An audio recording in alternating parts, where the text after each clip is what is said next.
Bueno, no sé si se escucha. A ver. Ahora sí, ahora sí. ¿Se escucha? Perfecto.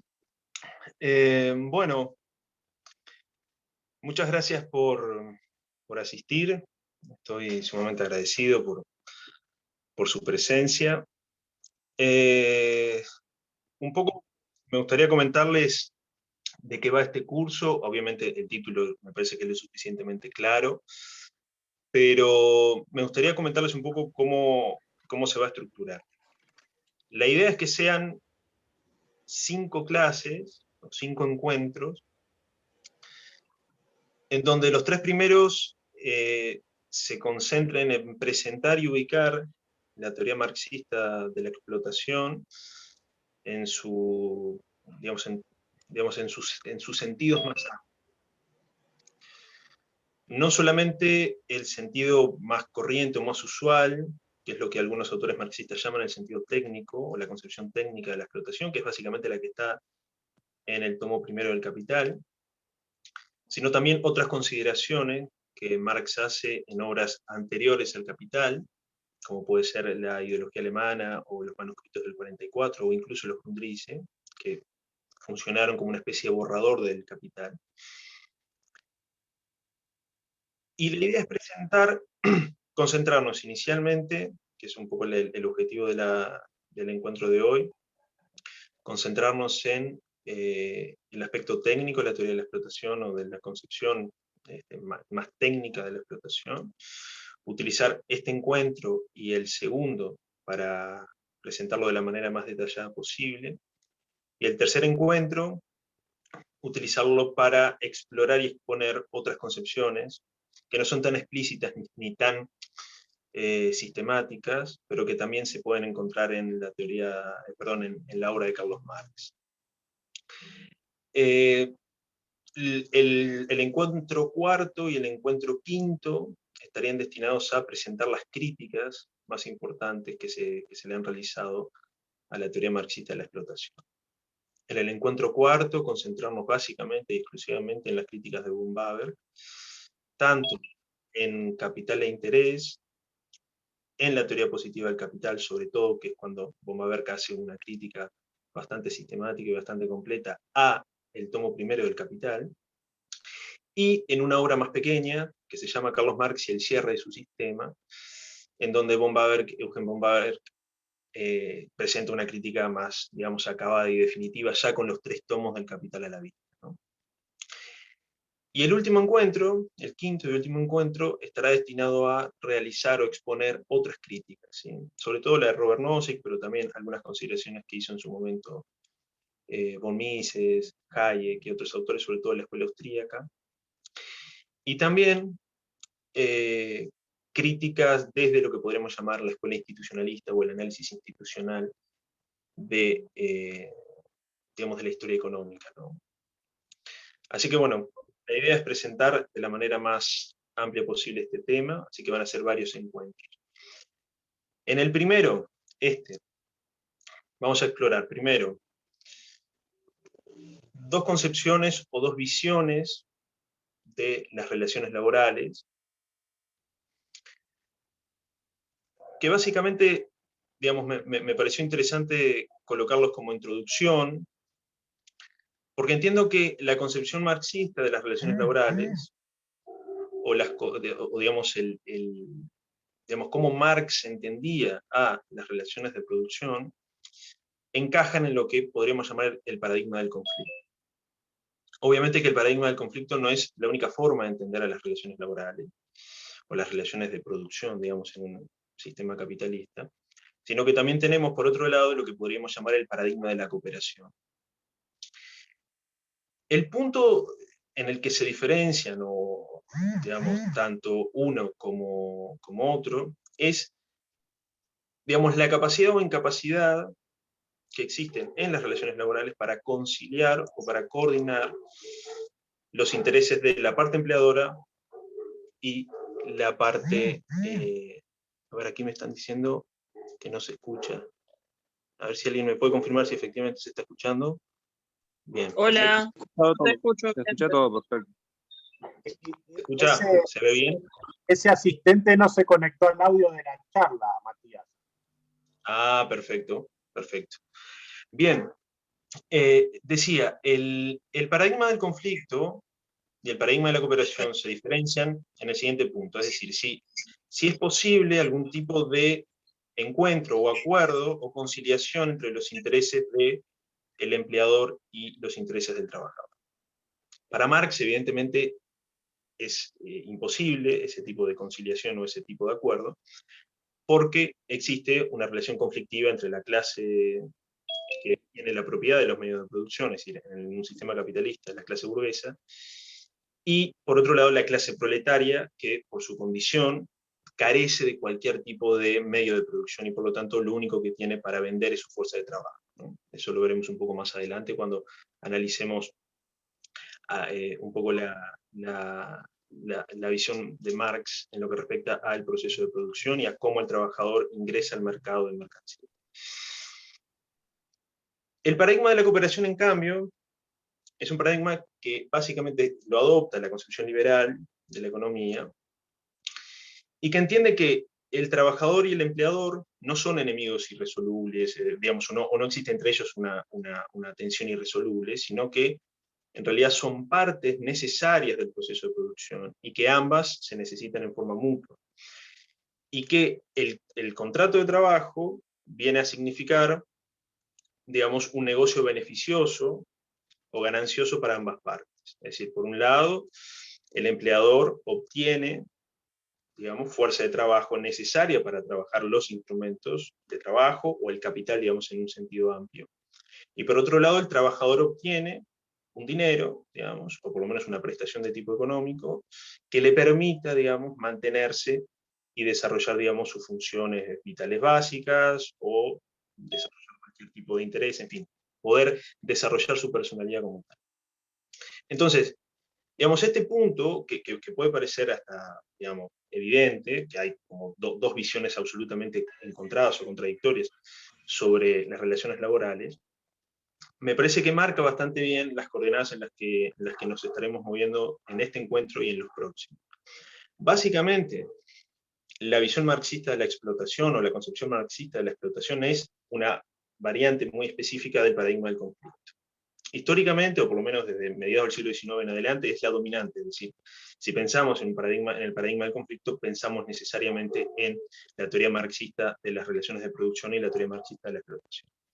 Si pensamos en el paradigma de la cooperación, bueno, podríamos pensar en, digamos, una concepción más liberal de la economía, en donde la intervención del Estado estaría vedada o limitada lo máximo posible. ¿Por qué? Porque se entiende que ambas partes tienen un poder normativo negocial o un poder negocial similar y que, por lo tanto, el Estado no tiene que hacer nada para proteger a ninguna de las partes. El paradigma del conflicto es aceptado por marxistas y por no marxistas, porque incluso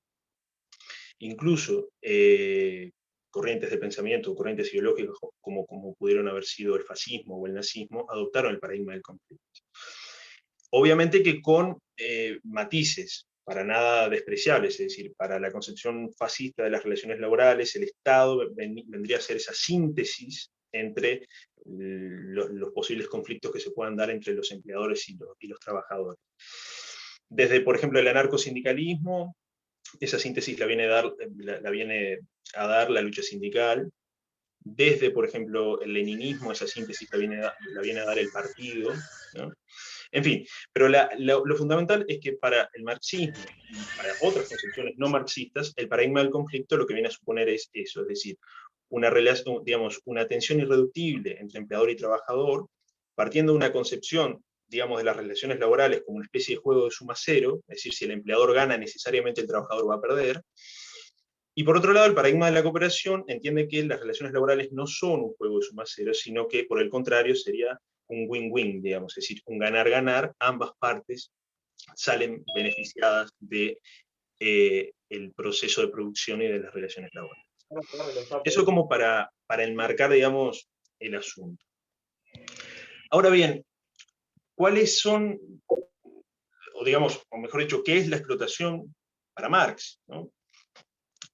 Y lo primero que nos encontramos es que, y esto es algo común en los escritos de Marx, no tenemos una definición explícita de lo que es la explotación. Y eso llama la atención porque, digamos, la teoría de la explotación es una de los fundamentos de la crítica marxista al capitalismo. Y quiero resaltar esto porque me parece que no es menor. Por ahí, o me parece, esto es una precisión muy subjetiva, ¿no? Pero entiendo que desde las tiendas liberales se tiende quizás a darle poca importancia al estudio del marxismo, o a, digamos, despreciarlo o menospreciarlo, simplemente diciendo, bueno, la teoría objetiva del valor ya está superada teóricamente, no tiene ningún tipo de sentido seguir discutiéndolo, el socialismo real fracasó, y obviamente está más que demostrado que fracasó, pero sin embargo me parece buena cosa tener en cuenta que el marxismo sigue siendo la única crítica general y realmente potente al capitalismo como un todo. Y sobre esto me quiero detener un minuto.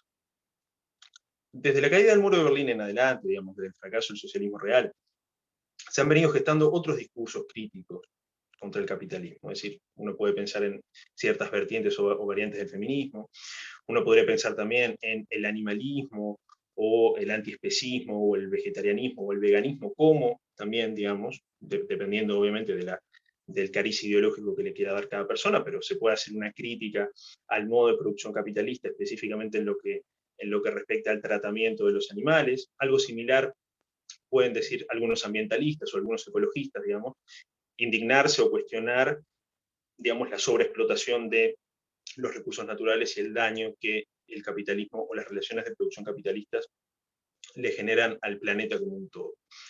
Pero sin embargo, digamos, no pasan de ser críticas parciales o particulares al capitalismo o al modo de producción capitalista. El marxismo sigue siendo, y yo supongo que lo va a seguir siendo por muchísimo tiempo, la única crítica realmente estructural o global al capitalismo.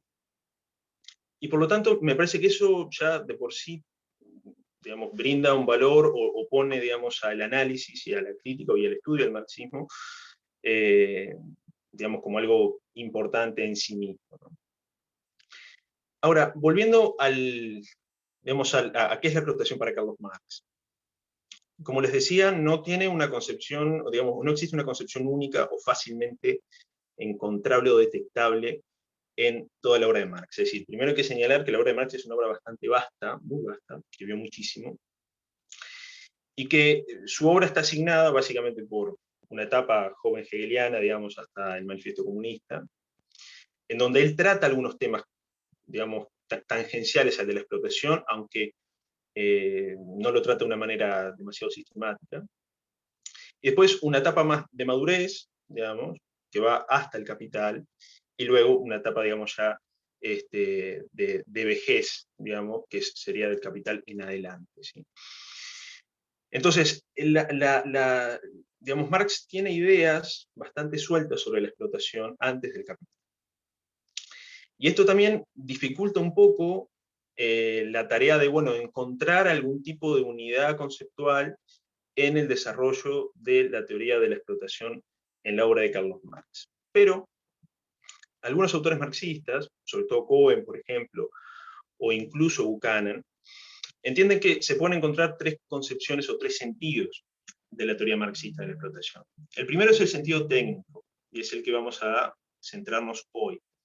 Es decir, el sentido técnico lo que supone es que en un sistema capitalista existe un intercambio desigual entre el valor de la fuerza de trabajo, ¿sí?, y lo que absorbe o lo que se apropia el capitalista en el proceso de producción, es decir, cuando termina la jornada laboral o el proceso de producción.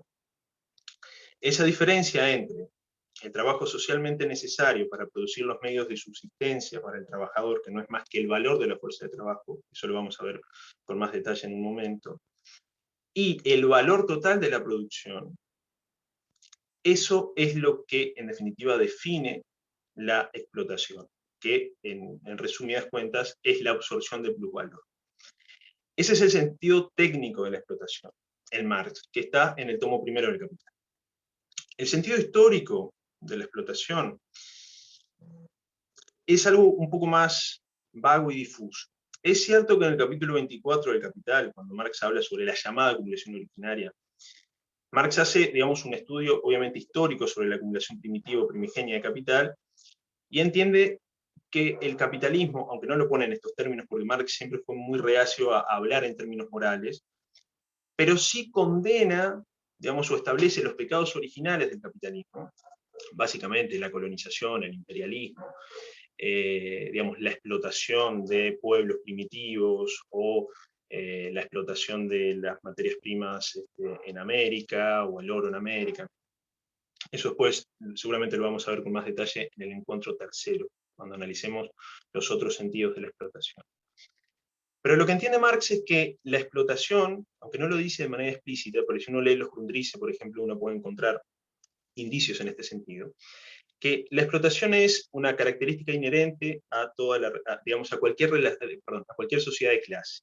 Es decir, siempre que haya una clase que dispone de la propiedad o tiene el monopolio de los medios de producción, existe otra clase que no tiene ningún tipo digamos, de acceso a los medios de producción y lo único que tienen para subsistir es la venta de su fuerza de trabajo o el tener que trabajar la tierra en condiciones de servidumbre, en el caso del feudalismo, o directamente entregar de manera obviamente no consentida, pero tener que entregar la totalidad de su existencia en el caso del esclavismo, siempre van a haber relaciones de explotación. Porque por un lado, siempre va a haber un trabajo no voluntario, siempre va a haber un excedente de trabajo generado por el trabajador, por otro lado va a haber, digamos, que ese excedente de trabajo no pago es absorbido por quien, digamos, dispone de los medios de producción o quien es titular de los medios de producción. Y por último, siempre va a haber una relación de ajenidad entre el trabajador o el productor y el producto. ¿Sí? Es decir, el esclavo no se apropiaba de la totalidad de lo que él producía, el siervo, en el caso de un régimen feudal, tampoco, y el trabajador asalariado tampoco lo hace en el sistema capitalista. Entonces, en un sentido histórico, las clases sociales determinan la existencia de relaciones de explotación, que si bien obviamente no van a tener las mismas características o van a variar desde el punto de vista histórico, porque obviamente tanto las relaciones de producción como las condiciones de producción varían a través de la historia, esa es, digamos, una de las claves del pensamiento marxista. Lo cierto es que las relaciones de explotación se mantienen, ¿por qué? Porque existe una división de clases y una distribución desigual de los medios de producción.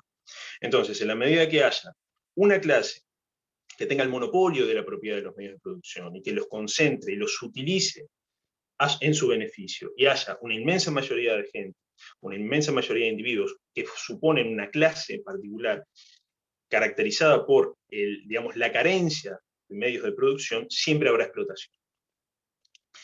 Y después, por último, lo que yo llamaría el sentido social, aunque es discutible esta expresión, el sentido social de la explotación para Marx está en un pasaje de la ideología alemana, donde él critica, digamos, la concepción burguesa de las relaciones interhumanas, ¿no? Para Marx, la ideología burguesa transforma a cualquier tipo de interacción humana en una relación de utilidad. Y por lo tanto, toda persona es vista como un medio para satisfacer ciertas necesidades. Esto es propio, según Marx, de la está haciendo una acotación burguesa. en el chat, Matías. El ¿Perdón? señor Aureliano hizo una acotación en el chat, que capaz es de recibo sea respondida. Quizás que lo que son las acotaciones y eso lo dejamos para el final, si les parece. Vale, mejor la aclaración. Así hacemos un ida y vuelta un poco más fluido. Decía que el sentido social de la explotación para Marx es, digamos, una crítica más estructural a cómo se comportan los individuos en la sociedad burguesa. Es decir, Marx en la ideología alemana lo que dice es que la ideología burguesa ve a los individuos como átomos, digamos, como individualidades que se relacionan entre sí en términos de utilidad. Él, obviamente, cuando escribió esto, estaba pensando sobre todo en Bentham, digamos, en el utilitarismo de Bentham, en Mandeville, digamos, incluso en Adam Smith, ¿sí? en la teoría de los sentimientos morales, un libro que obviamente Marx leyó y conocía muy bien.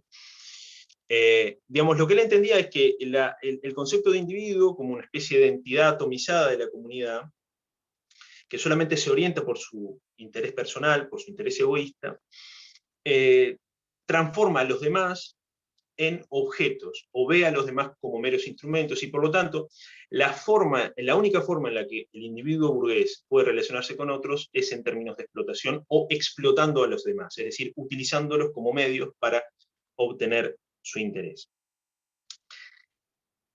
Y Marx en realidad Marx y Engels, ¿no? Pero igual este capítulo es específicamente de Marx. El dinero es la expresión material de las relaciones instrumentales, según Marx. Es decir, el dinero viene a ser como una especie de aplanadora que elimina cualquier tipo de vínculo social, vínculo cultural o limitación que puedan existir en las interacciones humanas. Todo es comprable, todo es vendible en la sociedad burguesa para Marx. Entonces me parece que con estos tres sentidos podemos tener una visión lo más amplia posible de de lo que entiende Marx por explotación. Ahora bien, como les comentaba, nosotros nos vamos a concentrar ahora en, digamos, la visión técnica o la concepción técnica de la explotación, únicamente la concepción técnica de la explotación.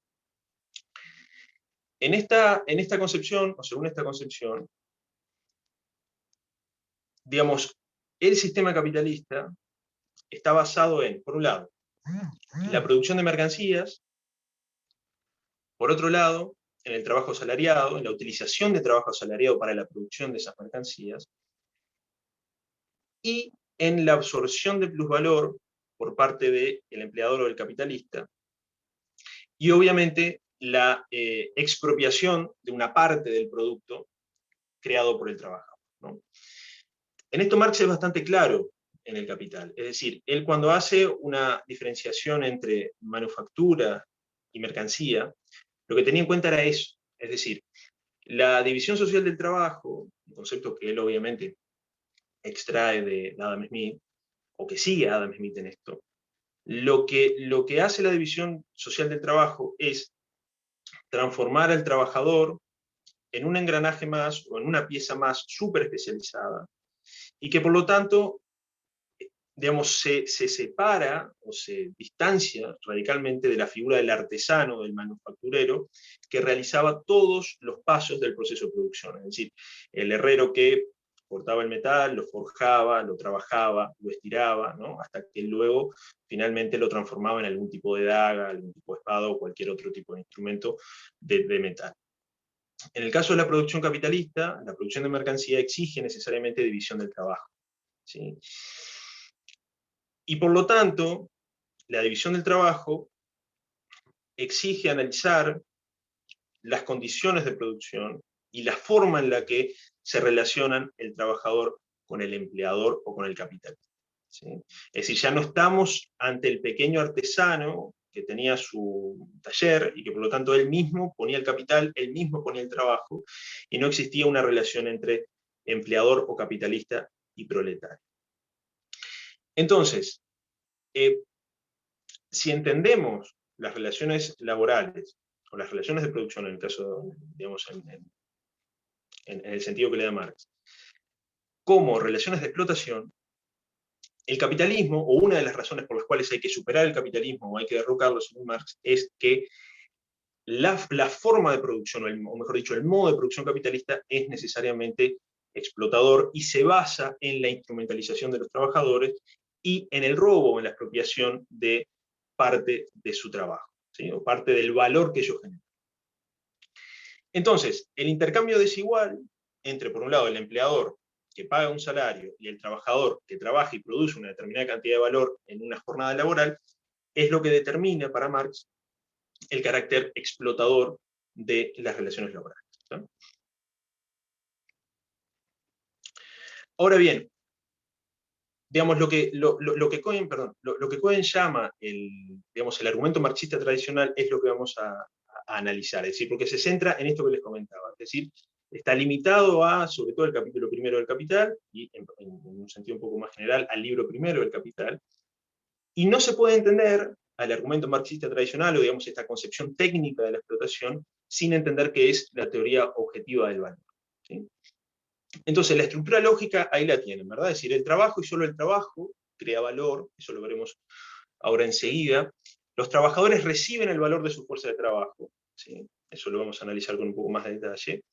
El valor del producto, es decir, lo que producen los trabajadores, el valor de lo producido, es mayor a lo que reciben, ¿sí? El capitalista, por lo tanto, recibe el valor restante, y por lo tanto, la conclusión es que el trabajador es explotado por el capitalista, porque lisa y llanamente se está aprovechando, o sus ingresos están determinados por este esquema, digamos, de explotación, ¿verdad? Bien. Valor y mercancía. Entonces, como les comentaba, la teoría objetiva del valor exige analizar, bueno, qué es el valor, o cómo funciona, o primero qué es el valor y cómo funciona en una sociedad capitalista. Entonces Marx desarrolla una serie de leyes del valor, que no vamos a entrar porque es una cuestión quizás que es demasiado técnica, pero lo que sí me gustaría comentarles es lo siguiente.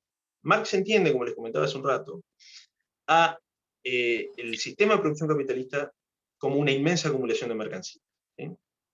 Entonces, ¿qué es la mercancía? Y eso es un concepto fundamental, y no es casualidad que Marx comience el Capital, y comience el capítulo primero del Capital, con el análisis de la mercancía. Para Marx, la mercancía tiene dos tipos de valor, ¿sí? O dos dimensiones, si se quiere. Por un lado, el valor de uso.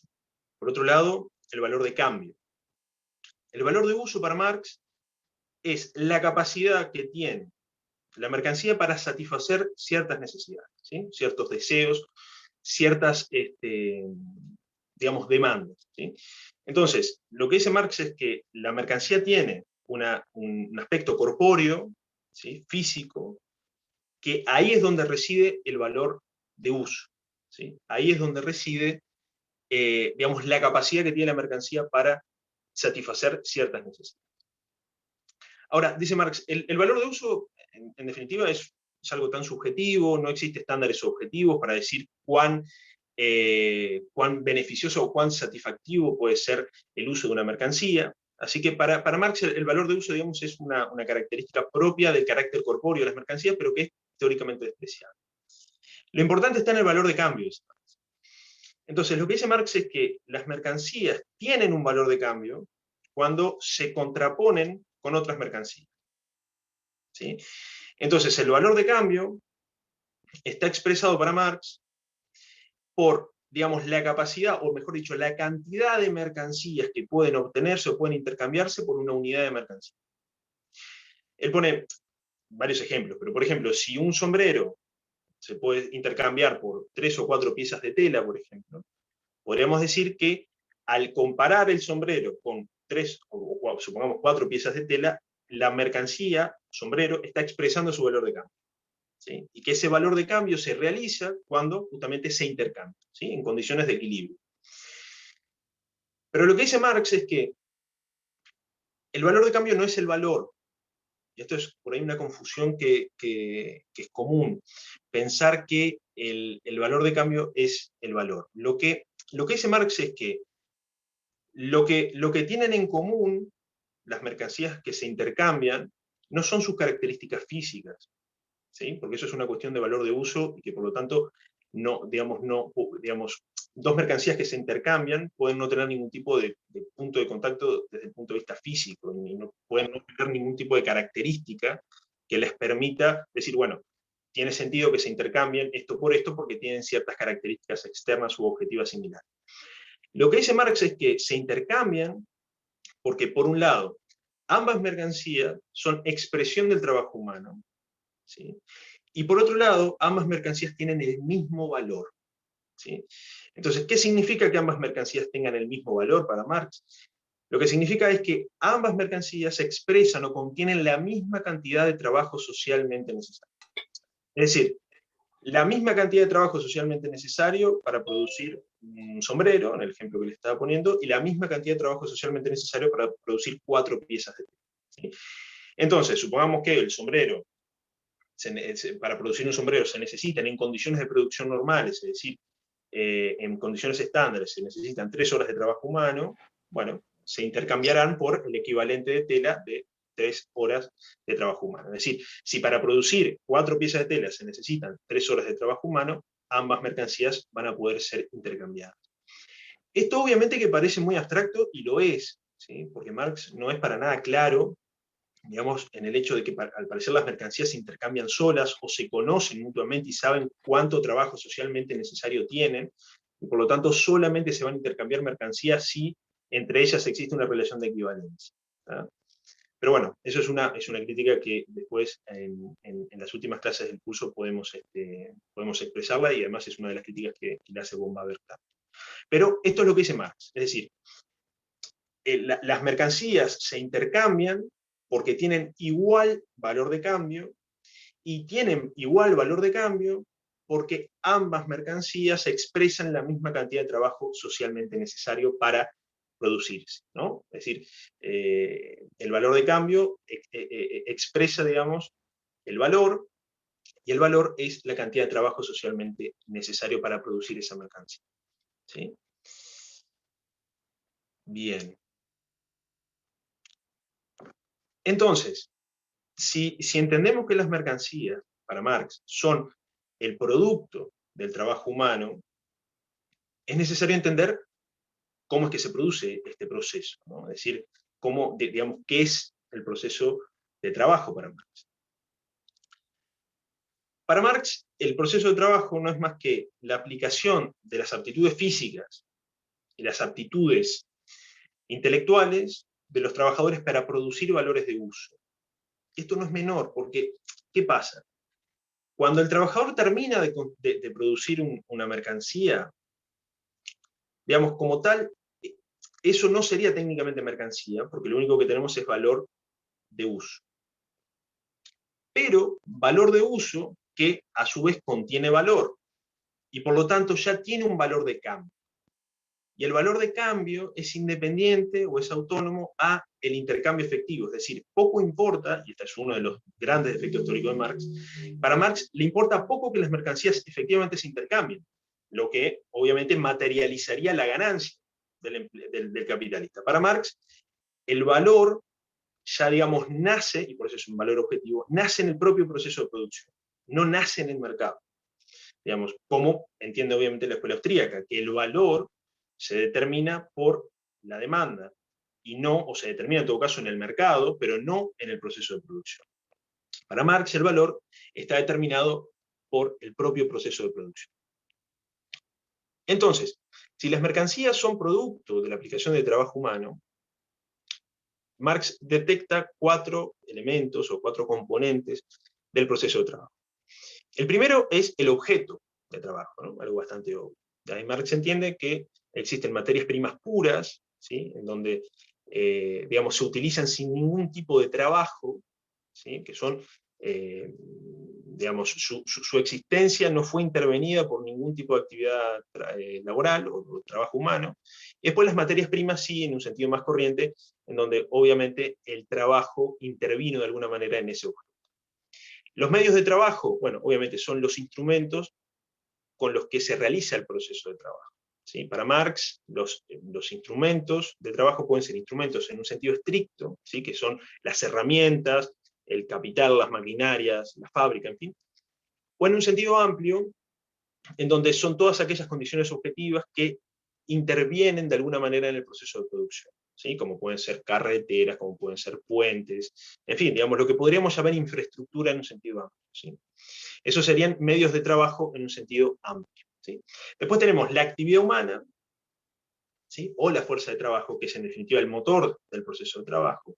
Y por último, el producto del trabajo, que son los bienes de uso, ¿sí? O los bienes que tienen, o digamos, únicamente valores de uso, ¿sí? O valor de uso. Son esas entidades corpóreas, es la cosa que se produce, ¿sí? Ahora bien, lo que dice Marx es, como en la sociedad capitalista la fuerza de trabajo es una mercancía, ¿sí? Porque se vende, se va al mercado, y de última, la fuerza de trabajo no difiere en mucho, digamos, con respecto a otras mercancías, porque tiene un valor, tendría un valor de uso y tendría un valor de cambio, y a su vez expresaría un valor, ¿sí? Entonces, las tres categorías que Marx definió para las mercancías en un sentido general, es decir, valor de uso, valor de cambio y valor, también deben aplicarse a la fuerza de trabajo, ¿sí? Entonces, para Marx, la fuerza de trabajo es el conjunto de capacidades intelectuales o físicas que tiene el trabajador y que se aplican en el proceso de producción. El valor de uso de la fuerza de trabajo, según Marx, está en, obviamente, su aplicación y su, digamos, aprovechamiento por parte del capitalista. Es decir, el valor de uso de la fuerza de trabajo está en la realización de determinadas actividades dentro del proceso de producción. El valor de cambio digamos, de la fuerza de trabajo es el salario, y el valor de la fuerza de trabajo, y este es un punto fundamental para la teoría de la explotación en Marx, está dado por la cantidad de trabajo socialmente necesario para la producción de los medios de subsistencia del trabajador. Es decir, lo que entiende Marx es que el salario, en definitiva, viene a equivaler a la cantidad de trabajo socialmente necesario para producir aquello que el trabajador necesita consumir y necesita adquirir para poder seguir viviendo. Calefacción, alimento, un techo más o menos habitable, y para evitar que el trabajador se muera de hambre o se muera de algún tipo de enfermedad, de hipotermia, ¿tá? Entonces, el valor de la fuerza de trabajo está reducido en el capitalismo, según Marx, a un nivel mínimo, ¿sí? Es decir, un nivel de subsistencia. El trabajador recibe una remuneración suficiente para simplemente sobrevivir, ¿sí? Después, esto puede tener consideraciones morales, que eso lo vamos a tratar en el encuentro 3, ¿sí? Sobre todo las consideraciones más morales de toda esta cuestión. Pero por lo pronto Marx no hace ningún tipo digamos, de valoración. Él entiende que las relaciones de producción son así, y el trabajador, en definitiva, lo que está recibiendo por su trabajo es el equivalente a el valor de la fuerza de trabajo, ¿sí? Bien, entonces, la jornada laboral, para Marx, puede dividirse en dos bloques, digamos. Por un lado, la cantidad de trabajo, la cantidad de tiempo de trabajo que el trabajador debe, digamos, realizar para producir el valor necesario para, a su vez, poder consumir o comprar los medios de subsistencia. Es decir, es lo que Marx llama el trabajo necesario. Es decir, la cantidad de horas de trabajo, digamos, digamos, con aptitud para producir el valor necesario, para consumir o para adquirir los medios de producción, los medios de subsistencia, ¿sí? Entonces, obviamente, dice Marx, esa jornada, o digamos, esa fracción de la jornada de trabajo, no es la totalidad de la jornada de trabajo. Es decir, el trabajador sigue trabajando por encima del trabajo necesario, ¿sí? Y ese excedente es lo que Marx llama el plus trabajo, ¿sí? Entonces, el trabajador sigue produciendo valor una vez completado, digamos, o una vez alcanzado el valor necesario para adquirir los medios de subsistencia.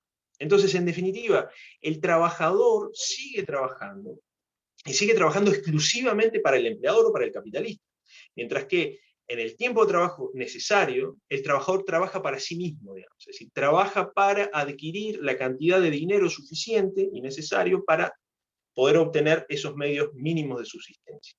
El resto de la jornada de trabajo es ganancia para el empleador, ¿sí? Y el plusvalor se da en el tiempo de plus trabajo, ¿sí? Es decir, todo ese valor que genera el trabajador y que no le es remunerado, es lo que en definitiva constituye el plusvalor, ¿sí? Entonces, ¿cómo se relaciona el plusvalor y la explotación en Marx?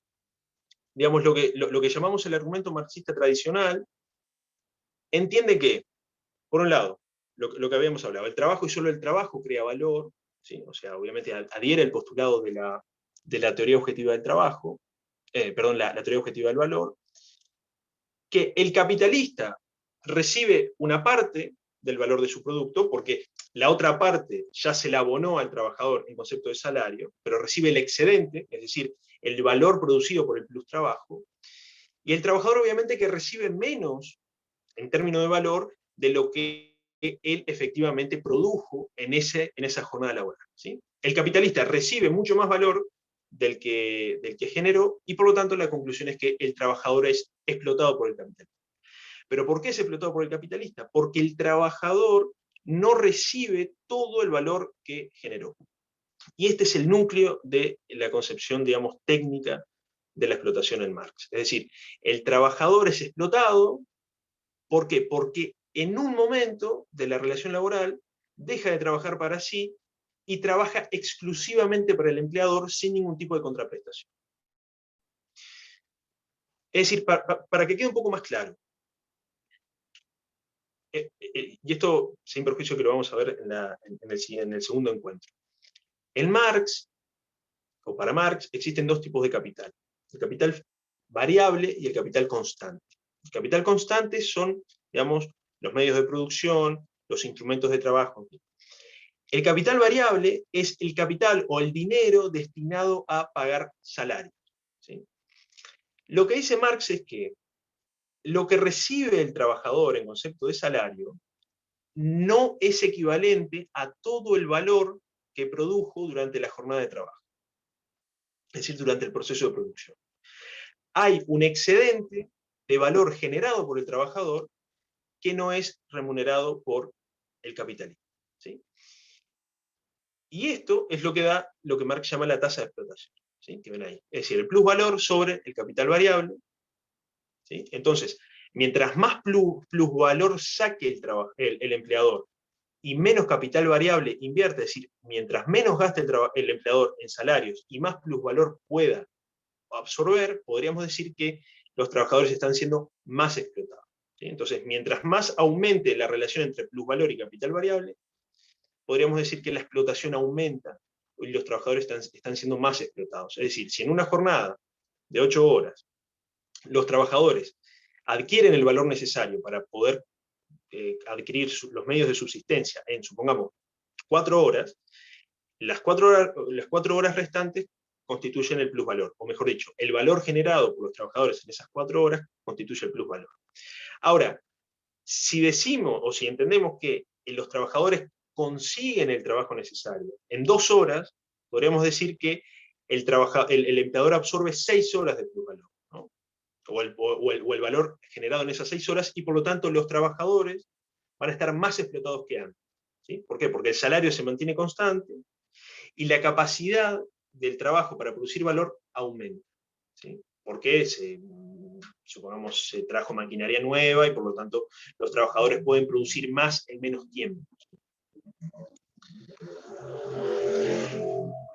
Y por último, ya para ir terminando, me gustaría complementar lo que les comentaba de la concepción más técnica de la explotación con algunas consideraciones que Marx hace sobre la alienación, ¿sí? Que me parece que son necesarias para poder comprender o para tener un panorama más completo, por lo menos a nivel introductorio. La teoría objetiva del valor y las consideraciones que hace Marx sobre el plus trabajo, el plus valor y demás, se limitan a la relación entre trabajador y empleador, ¿sí? Pero Marx entiende que independientemente de la relación entre el trabajador y el empleador, existen condiciones subjetivas en los procesos de producción que también afectan al trabajador, ¿sí? Y estas digamos, condiciones subjetivas constituyen lo que Marx llamó la enajenación o la alienación, ¿sí? Que son independientes como tal de el vínculo que pueda tener el trabajador con un empleador concreto o particular, ¿sí? Entonces son, digamos, condiciones subjetivas en las que se enmarcan las relaciones de producción y la explotación, digamos, como relación bilateral, por decirlo de alguna manera, ¿no? Como relación entre una clase y otra. Entonces, la alienación para Marx se puede distinguir o se ve en dos planos. Por un lado, la enajenación o la alienación del trabajador respecto al producto de su trabajo, es decir, el trabajador no es propietario de lo que produce, ¿sí? Entonces está alienado del producto de su trabajo. Lo ve como un objeto externo, extraño, como algo que no es de él, ¿sí? Y que por lo tanto, eso, entiende Marx, es un defecto o es un vicio del sistema capitalista, ¿no? Es decir, que el trabajador no pueda apropiarse de lo que produce. Pero como tal, eso no es el único problema, sino que la otra esfera o el otro plano en donde se puede ver la enajenación o la alienación es respecto a la actividad productiva como tal. Es decir, el empleador no trabaja para sí mismo, sino que en realidad es un instrumento para satisfacer los intereses o las necesidades de otro, que en este caso es el burgués, el empleador, el capitalista, digamos, ¿no? Entonces, estas condiciones, que para Marx son objetivas, es decir, la relación del trabajador con su producto, esa relación de ajenidad, y la relación del trabajador con el proceso de producción en sí mismo, determinan para Marx las coordenadas en las que se da o en las que se realiza o en las que se verifica el proceso de producción. Porque para Marx, en definitiva, el trabajador no trabaja de manera voluntaria. Y sobre esto quiero detenerme un segundo.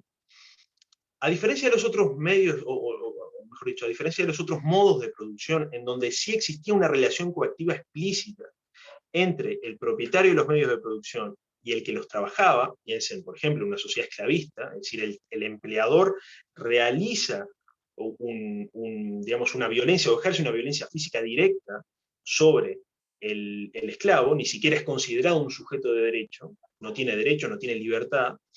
Lo mismo podríamos decir de los siervos, ¿sí? Porque para Marx los siervos serán entendidos simplemente como una especie de instrumento de la tierra, así como una azada o un arado, y por lo tanto no tenían ningún tipo de libertad, porque obviamente en el sistema feudal habían consideraciones de tipo, o lazos de tipo comunitario, consuetudinario, digamos, de costumbre, de tradición, y ese contrato feudal no era un contrato obviamente libre, o como lo podemos entender hoy en día. Pero sin embargo, el contrato de trabajo, dice Marx, parece ser que nos encontramos con un propietario de mercancías, que en este caso es el capitalista, que libremente contrata con el propietario de la fuerza de trabajo, que en este caso es el trabajador.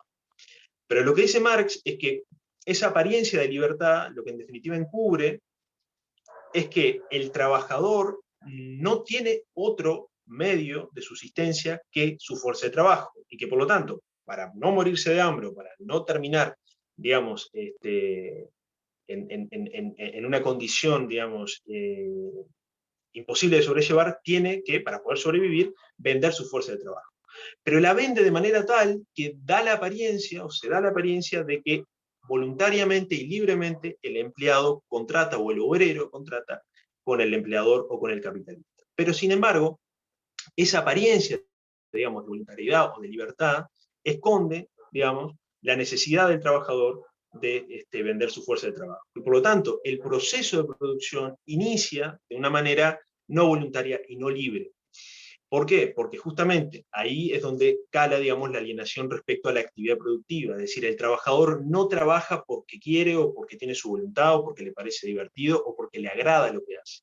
El asalariado trabaja y vende su fuerza de trabajo porque es lo único que tiene para poder sobrevivir.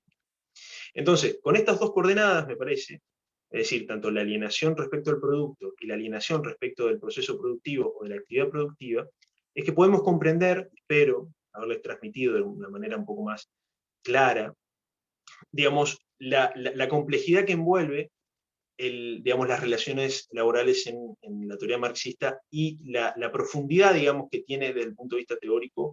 Después podemos discutir si obviamente si está bien o si está mal, o si está errado o no. Pero digo, la crítica que hace Marx al sistema capitalista, y vuelvo a lo que le decía al inicio, es estructural. Es decir, para Marx todo el sistema capitalista funciona de una manera que es inaceptable, porque está basado en la explotación, está basado en la alienación, está basado en el trabajo no voluntario. Y él entiende que en una sociedad comunista, es decir, en una sociedad sin clases, cuando se superen las relaciones de clase, la explotación, por lo tanto, va a dejar de existir, y los trabajadores o los individuos van a poder dedicarse a lo que necesiten, a lo que quieran, a lo que les guste, ¿sí? Y no van a tener que trabajar porque es lo único que tienen para poder sobrevivir, ¿tá? Entonces, con esto cierro el primer encuentro. Espero que les haya quedado claro. Ahora abrimos un espacio para preguntas, para lo que ustedes quieran.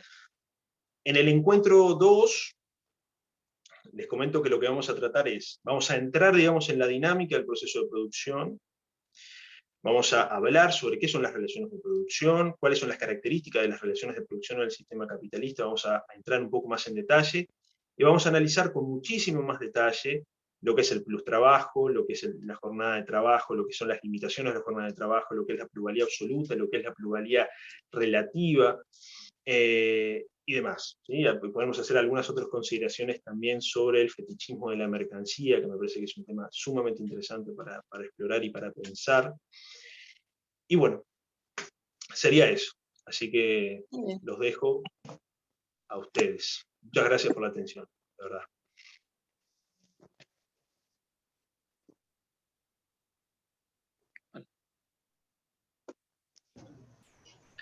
Bueno, Matías, muchas gracias a vos. Te quería hacer una consulta porque hay algo que no me quedó claro.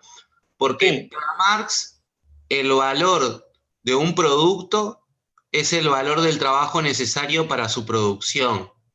Sí. Y en ese esquema, ¿dónde entra el valor de la materia prima o digamos, de los medios de producción que se utilizan o de la idea que el empresario tiene y que permite que ese producto tenga otro valor o, digamos, el trabajo intelectual del empresario? Para Marx, lo que hace el empresario no tiene ningún tipo de valor, el organizar la producción. No, para Marx, digamos, el trabajo, digamos, o el esfuerzo intelectual que pueda generar o que pueda demandar la organización de una empresa o de un negocio, eso para Marx no tiene ningún tipo de valor. ¿Sí? O sea, podrá tener algún tipo de relevancia social, pero en lo que respecta a cuestiones estrictamente económicas, la generación de valor está anclada únicamente en el trabajo socialmente necesario, que es además trabajo físico, porque este es un punto. Después, obviamente que en las clases dedicadas o en los encuentros dedicados a las críticas, obviamente que esto va a saltar porque es algo muy difícil de comprender. Es decir, para Marx, o sea, Marx entiende que la fuerza de trabajo son también capacidades intelectuales. Eso lo dice en el Capital. Ahora, parece ser que todo su desarrollo está basado únicamente en las capacidades físicas. Y este es un problema, porque parece ser que las capacidades intelectuales no inciden en la generación de valor. Es decir, el trabajo profesional para Marx es descartado porque, digamos, se anula en la medianía del trabajo socialmente necesario. Entonces, digamos, la única forma de establecer un estándar relativamente objetivo es si únicamente consideramos el trabajo físico, únicamente el trabajo físico, porque de última las cualidades físicas pueden ser más o menos equivalentes o pueden ser reducidos a denominadores comunes. El tema de las capacidades intelectuales en Marx está absolutamente anulado. Es decir, si tú eres mejor profesionalmente o te especializaste o tuviste algún tipo de doctorado, tienes un conocimiento técnico específico, eso no incide en la producción de valor. Es decir, no hace que el valor, digamos, que tu trabajo genere más valor. ¿Por qué? Porque, digamos, lo que hace Marx es, en definitiva, pasar una especie de aplanadora y establecer un mínimo, digamos, un promedio. Es decir, capaz que a algunos trabajadores les lleva 5 horas producir tal cosa, a otros le pueden llevar 3, a otros le pueden llevar 6, a otros 4, pero si la mayoría, si el promedio es 4, esa mercancía tendrá el valor equivalente a 4 horas de trabajo.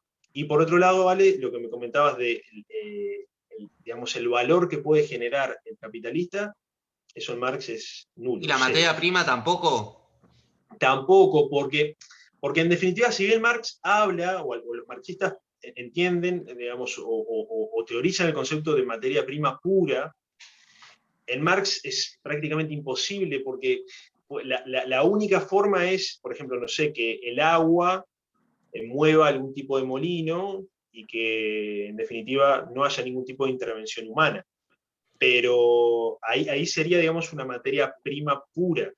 Pero lo que dice Marx es que para producir una mercancía siempre va a tener que existir algún tipo de intervención de algún trabajador. Y ahí ya automáticamente se desatan los procesos de producción de valor. Entiendo. Y en definitiva lo que hacen los trabajadores también es transmitir el valor que está cristalizado en el capital, es decir, en el instrumento, en el medio de trabajo, pasarlo a la mercancía. ¿Sí? Es decir, como los instrumentos o el capital también son mercancías, por lo tanto algún trabajador lo tuvo que producir, tienen valor. El tema es que, claro, las mercancías, digamos, los medios de producción cuando se usan van perdiendo valor. ¿Por qué? Porque se van produciendo otras mercancías con ellos, y por lo tanto los trabajadores transmiten, digamos, ese valor que está coagulado o cristalizado en los medios de producción a las mercancías. Pero el capitalista, el Marx, no tiene ningún tipo de relevancia. Y por eso para el comunismo es, digamos, despreciable la actividad del empresario. Porque para ellos la actividad de coordinación de los factores productivos tiene cero valor. Y los trabajadores tranquilamente podrían autoorganizarse y gestionar unidades productivas sin la necesidad de los empleadores porque no generan valor. Gracias, Matías. Buenas noches, Matías.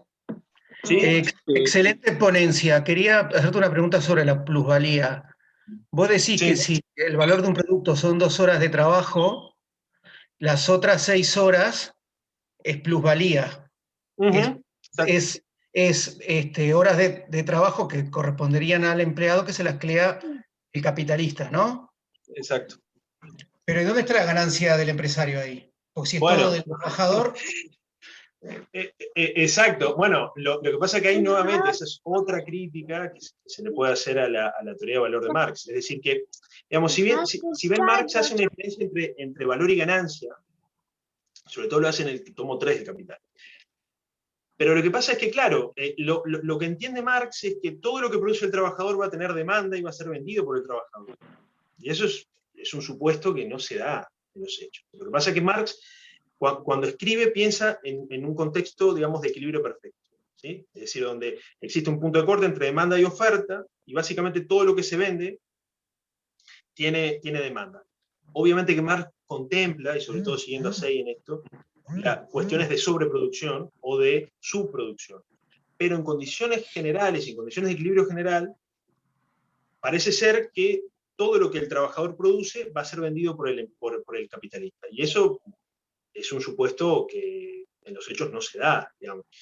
En realidad, y esto es una de las críticas que hace Baber, que obviamente que la vamos a ver cuando veamos las críticas, el capitalista adelanta valor, le adelanta valor al trabajador a través del salario, porque lo que el capitalista tiene y le produjo sus trabajadores, no sabe si lo va a vender o no, o hay una cuestión de tiempo, digamos, la variable tiempo en la concepción marxista no existe, digamos, prácticamente.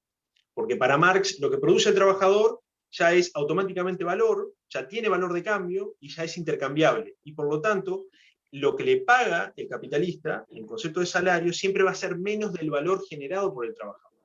Pero la cuestión está en que ese valor generado por el trabajador no se va a traducir necesariamente en ganancia. ¿Ah? Entonces, si uno ve, digamos, el desarrollo que hace Marx en el proceso de transformación del dinero en capital, es decir, del D al M y a M mayúscula, es decir, cuando el capitalista lo que hace, invierte dinero, ¿sí? y lo invierte en un proceso productivo y se transforma en capital variable y capital constante, contrata trabajadores, contrata medios de producción y demás, y empieza a producir, ese dinero se va a transformar en capital cuando se venda. Digamos, cuando las mercancías se vendan, y por lo tanto, si uno invirtió, supongamos, $1.000, y luego del proceso de producción termina generando un valor por $1.100, esa diferencia entre los $1.100 y los $1.100 es, digamos, el aumento de capital. Es decir, el dinero se transforma en capital porque se invirtió en un proceso productivo. Pero respondiendo a tu pregunta, es eso, es decir, para Marx la ganancia del empleador es algo que está fuera del proceso de producción, ¿sí? Por lo tanto poco importa. Lo único que le importa a Marx es el valor, ¿sí? Y por lo tanto, si el trabajador produce más valor del que le es remunerado a través del salario, ya hay plusvalor y por lo tanto hay explotación. Bueno, muchas gracias. Hola, Matías. ¿Me escuchás? ¿Sí? Sí, Matías, te felicito, la verdad que me quedó muy claro muchas cosas de Marx que no sabía. Yo soy liberal, soy antimarxista, pero bueno, entender un poquito su lógica. Quería saber si cuántas clases van a hacer más o menos y si va a haber alguna por lo que escuché, sí, alguna para la crítica a su teoría y sus errores. Sí, van a ser, yo lo comentaba al principio, van a ser esta y 2 clases más destinadas a describir la teoría marxista de la explotación, es decir, a sentar las coordenadas de la discusión. Y por lo pronto tengo pensado planificar 2 clases para críticas, pero quizás que pueden llegar a ser 3, si quizás la cosa se extiende. Lo cierto es que la clase cuarta, o el encuentro cuarto, va a ser exclusivamente sobre von Baber, y sobre las críticas que Eugen von Baber le hace a Marx, ¿sí? Sobre todo en la teoría positiva del capital, Carlos Marx y el cierre de su sistema. Y después, en la quinta clase, vamos a hacer algunas consideraciones sobre la crítica que le hace Nozick, algunas que le hace Mises, que le hace Hayek, que le hace también Schumpeter. Y después, si hay tiempo, y puede ser que quede alguna cosa en el tintero, agregue un sexto encuentro para considerar algunas otras cuestiones y otras críticas. Bueno, impecable. La verdad que es muy interesante. Muchas gracias. No, por Bueno, favor, gracias. yo quiero felicitar a Matías realmente de lo más didáctico, además, muy claro, muy buenas las presentaciones. Así que bueno, simplemente saludarlos y bueno, y esperar la próxima. Muchísimas gracias, doctora. Por favor. Bien. Bueno, hola Matías. Yo quería hacer un comentario sobre, digamos, yo creo que el orden lógico que propusiste da como espacio para que diga, a ver, el problema que yo tengo está en las definiciones sobre valor, lo que es una cosa, la otra, y sin esas definiciones, sin tener esas definiciones claras en un contexto versus el otro, uno puede simplemente dejar que te arrastren por toda una teoría de cómo funciona el mundo. ¿Me explico? Es decir, te dan una definición y sin el resto de definiciones o sin tener presente que esta definición o aquella tiene problemas, entonces uno puede simplemente tragarse todas las consecuencias, incluso toda la discusión, porque fíjate tú, estuvieron discutiendo sobre la plusvalía y ajá, será muy importante en el contexto de Marx lo que es la plusvalía, pero a mi parecer más importante es la discusión de si la plusvalía realmente existe. ¿Me explico? Sí. Digo, o sea, te tragas el cuento de que la plusvalía existe y entonces, no tú, quiero decir, o sea, si te tragas el cuento de que la plusvalía existe, entonces ahí sí es relevante determinar con precisión qué es plusvalía, cómo se contabiliza,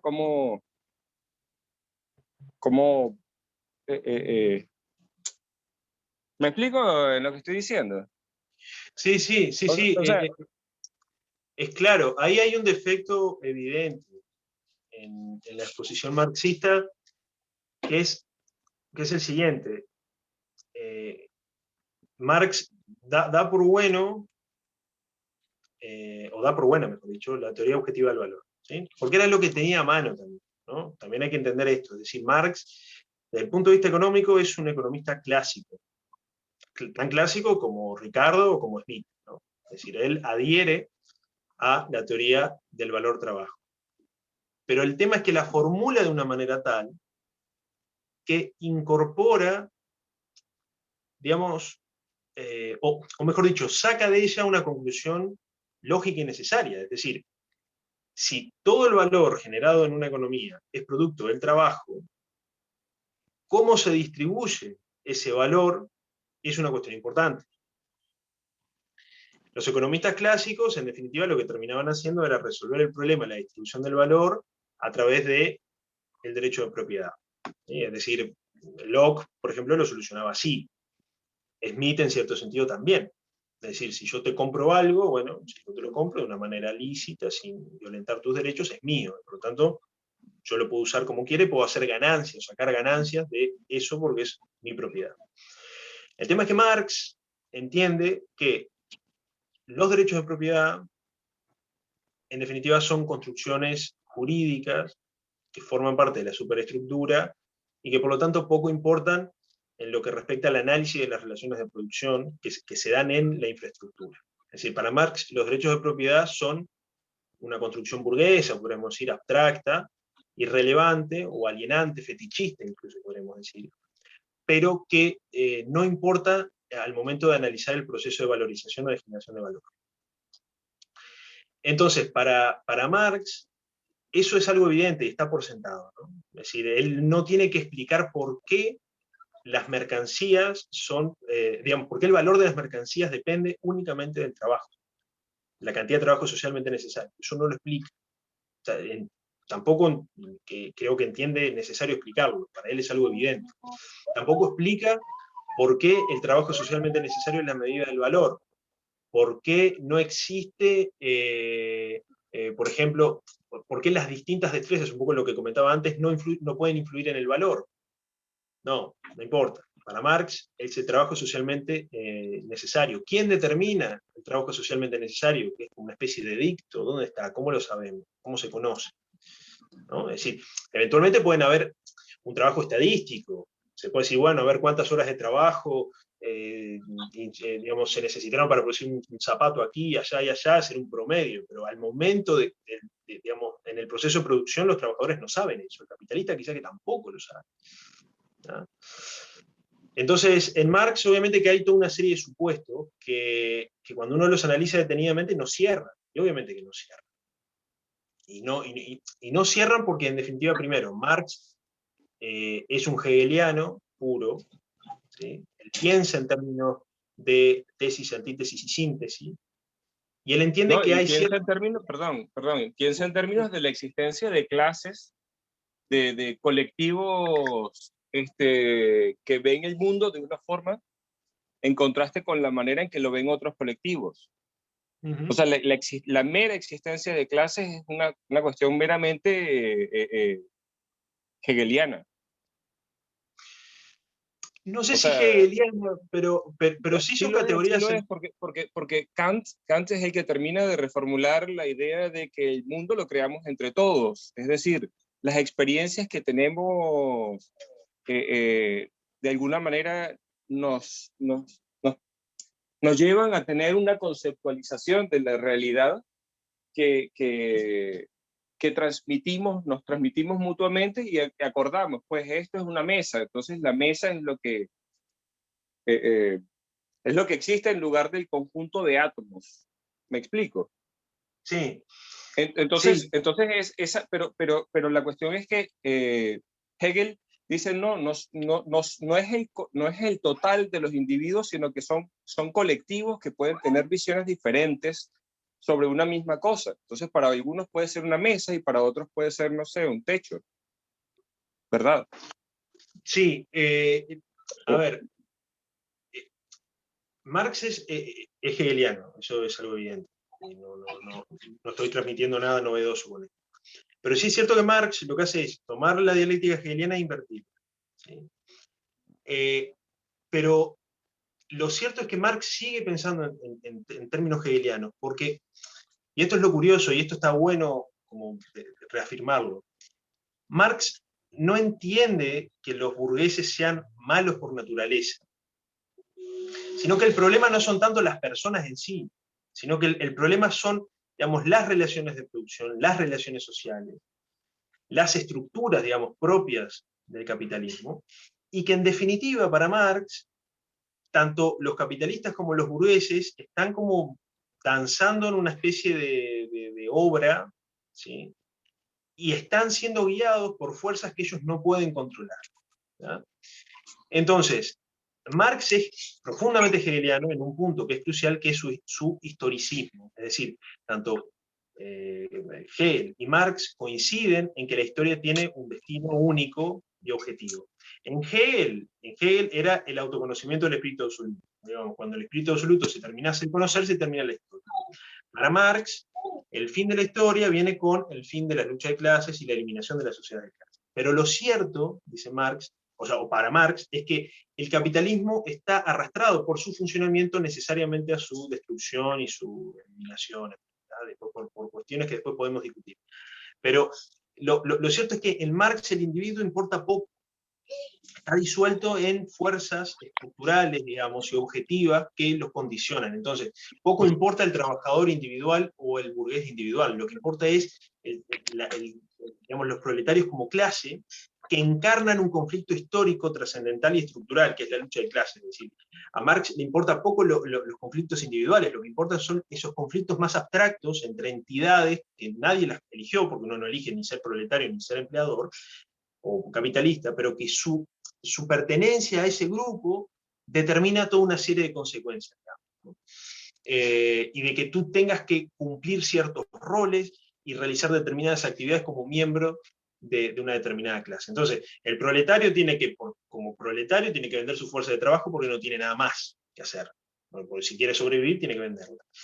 El burgués, como tiene los medios de producción, pero no tiene gente que la trabaja, entonces necesariamente tiene que explotar a los trabajadores. Por más que puede ser que el burgués sea una tremenda persona, una excelente persona y moralmente impecable y no le guste lo que está haciendo, pero las reglas de juego del funcionamiento capitalista, digamos, llevan a eso. Es decir, a que por un lado, unos exploten a otros, digamos, y los obreros, los asalariados vivan, digamos, en estas condiciones indignas de explotación, de miseria, de pauperización, ¿no? Que después podremos hablarlo, sobre todo creo que en la clase segunda vamos a hablar un poco sobre la teoría de la pauperización de la clase proletaria, digamos, el problema, digamos, de la tendencia decreciente de las ganancias, etc.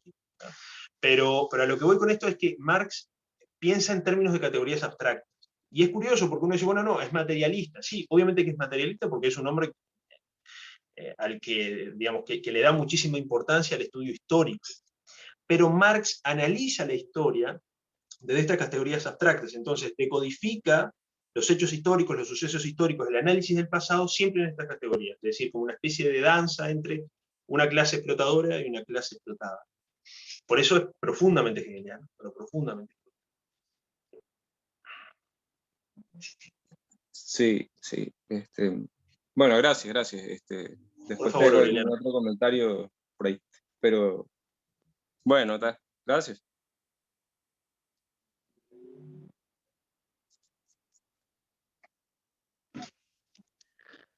A ver aquí, a ver Álvaro, no sé, creo que es una pregunta Álvaro. Si la puede formular por audio, no hay problema.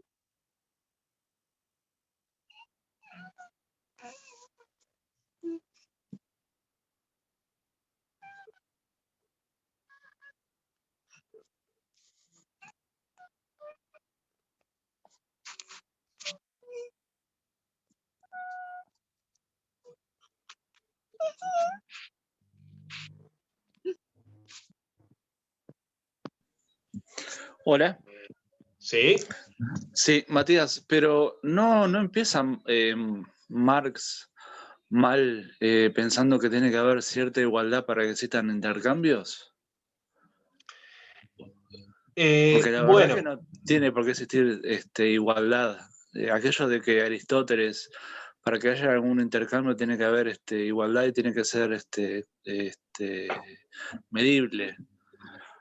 Y la verdad que no creo que tenga que existir esa igualdad para que haya intercambios, al contrario. No sé qué opinas tú. Exacto.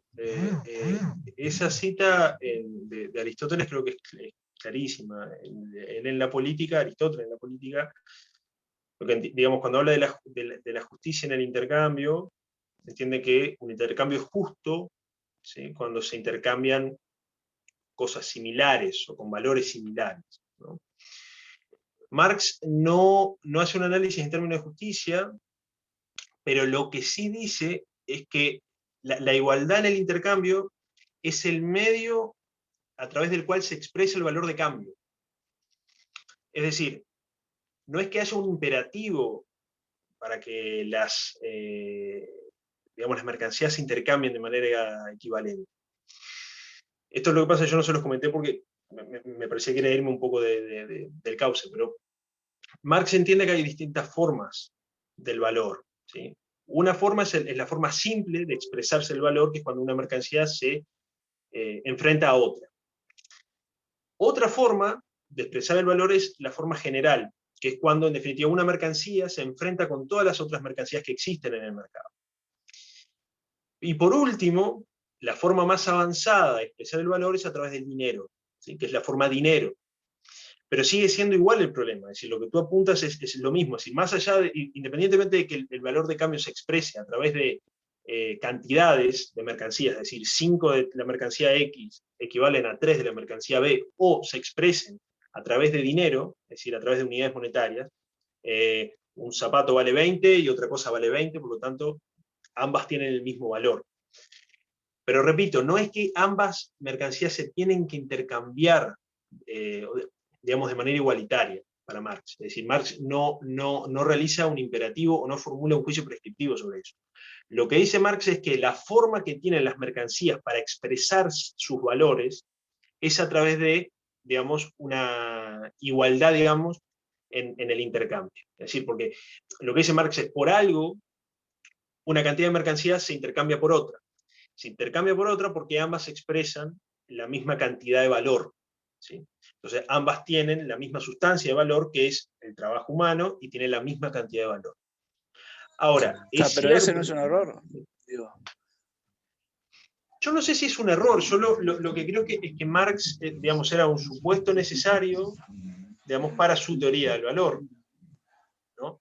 Es decir, porque la única forma que tiene Marx para llegar al concepto de valor es suponiendo que las mercancías se intercambian en forma igualitaria. Y si se intercambian en forma igualitaria es porque hay algo que tienen en común.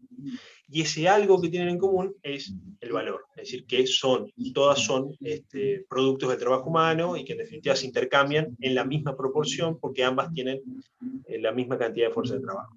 En realidad es un recurso teórico. Obviamente que me parece erróneo porque, digamos, porque desde el vamos está mal, porque en definitiva las consideraciones individuales, que Marx las descarta como cuestiones del valor de uso, son en definitiva las que determinan las proporciones de intercambio. Eso es lo que la teoría de la utilidad marginal, y digamos, la revolución marginalista, con Menger, Simons, Balras y toda esta gente, es lo que en definitiva cambia la jugada. Porque la utilidad sí es lo que en definitiva determina la proporción de intercambio. Yo quiero tanto de esto y te doy el equivalente monetario de esto, pero no porque haya una especie de sustancia en común entre esos 20 pesos que están representados por el dinero y la mercancía que yo quiero tener. A eso voy, porque sí. Si yo estoy, por ejemplo, muerto de sed, y quiero tomar una botella de agua mineral, digo, yo estoy ahí, no tengo ninguna igualdad, no estoy midiendo si hay una igualdad en intercambio, tengo sed y quiero saciar mi sed, voy y me compro el agua mineral, y el que me vende el agua mineral quiere venderla porque aprecia mucho más la plata, y yo aprecio mucho más quitarme la sed. Digo, entonces para mí ya ahí a eso arranca mal. Exacto, pero es que el valor, digamos, la utilidad no incide en el valor para Marx. Y como no inciden en el valor, o no tiene nada que ver con el valor, por lo tanto tampoco inciden en el valor de cambio. Entonces el valor de cambio no varía en función de la utilidad. Y al no incidir en el valor de cambio, tampoco incide en las proporciones de intercambio. Porque para Marx, las mercancías se intercambian cuando hay un equivalente valor de cambio. Pero, digamos, desde la concepción marxista, digamos, una botella de agua, digamos, tiene el mismo valor independientemente de cuánto la necesites o cuánto la desees. Entonces, si tú tienes sed, una botella de agua obviamente va a valer muchísimo en el desierto. Pero quizás que la segunda menos, y así sucesivamente. Esa es un poco la cuestión medular de la teoría, digamos, subjetiva del valor, digamos, y de la utilidad decreciente. A medida que uno va consumiendo más unidades de una misma mercancía, un mismo producto, su utilidad va bajando, porque la necesidad se va satisfaciendo. Entonces, una unidad más cada vez va a valer menos. Pero para Marx vale lo mismo, porque la cantidad de trabajo socialmente necesario para producir una botella de agua es la misma, independientemente de cuánto tú la necesites. Entonces, uno dice, bueno, ¿es un error? Sí, es un error si nos paramos de la teoría subjetiva del valor. Si nos paramos de la teoría objetiva del valor, tiene todo el sentido, porque en definitiva, lo que permite establecer esa equivalencia entre los valores de cambio es un elemento en común. ¿Y cuál es ese elemento en común? Bueno, lo que les comentaba, es la fuerza de trabajo socialmente necesaria. Claro, pero en la realidad, ¿cuál impera? Porque no, en la realidad obviamente que impera, la teoría subjetiva del valor. Es decir, la teoría objetiva del valor ya está descartada. Solamente quizás que algunos marxistas pueden defenderla. No tiene ningún tipo de asidero. Lo más cercano, porque en definitiva es eso, es decir, si ustedes se ponen a ver, la teoría objetiva del valor es una especie de la teoría del costo. Es decir, porque Marx en definitiva lo que solamente toma en cuenta es el costo en salario. ¿Sí? Entonces, ¿cuánto en definitiva trabajo hay? Bueno, en definitiva es como una forma de entender al valor simplemente determinado por una especie de costo específico que son los costos laborales. Pero como tal, yo no conozco a ningún economista que defienda la teoría objetiva del valor. Sí, versiones más keynesianas de la teoría del costo, ¿sí? Pero no la teoría objetiva del valor. En los hechos esto está absolutamente descartado. Teóricamente es necesario para comprender la teoría de la explotación marxista, porque la concepción técnica de la explotación necesita la teoría objetiva del valor, si no se cae. Se cae. Claro. Exacto. Perfecto, gracias. No, por favor.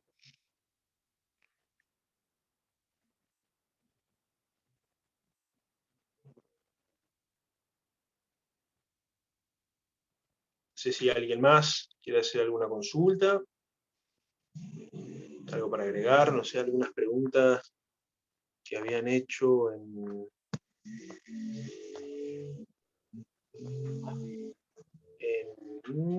Matías. Sí. Valentín. ¿Cómo estás, Valentín? ¿Está bien? Una pregunta, bien. Porque hablabas de que no había en el terreno de lo material necesariamente un equilibrio en el momento del intercambio respecto al valor, me refiero. En términos objetivos, que en realidad se sostenía que creo que lo decía una persona que estaba conversando contigo, que un error de la teoría marxista sería sostener que necesariamente habría un equilibrio material del valor en el momento del intercambio de las mercancías, al momento de fijarse el precio, me imagino, ¿no? Sí. No sé si estoy.